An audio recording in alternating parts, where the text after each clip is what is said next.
పేరు శశికాంత్. నేను 7వ తరగతి చదువుతున్నాను. డాక్టర్ బిఆర్ అంబేద్కర్ గురుకులం వేలంపల్లి. క్షమగలిగిన సిరుగలుగును క్షమగలిగిన వాణి గలుగు సౌఖ్యములెల్ల క్షమగలుగ దోణ కలుగును క్షమగలిగిన మెచ్చు సౌరి సదయుడు తండ్రి. ఈ పద్యం ఆంధ్ర మహాభాగవతంలోనిది.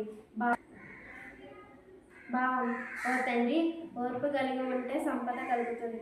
ఓర్పు ఉంటే విద్య అబ్బుతుంది. ఓర్పు ఉంటే సుఖములన్నీ కలుగుతాయి. సహనం కలిగి ఉంటే దయామయుడైన శ్రీహరి కూడా సంతోషిస్తాడు. నా పేరు శశికాంత్. నేను 7వ తరగతి చదువుతున్నాను. డాక్టర్ బిఆర్ అంబేద్కర్ గురుకులం వేలంపల్లి.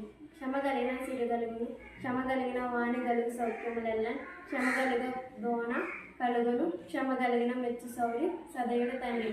ఈ పద్యం ఆంధ్ర మహాభాగవతంలోనిది. భావం: ఓ తండ్రి, ఓర్పు కలిగి ఉంటే సంపద కలుగుతుంది. ఓర్పు ఉంటే విద్య అబ్బుతుంది. ఓర్పు ఉంటే సుఖములన్నీ కలుగుతాయి. సహనం కలిగి ఉంటే దయామయుడైన శ్రీహరి కూడా సంతోషిస్తాడు.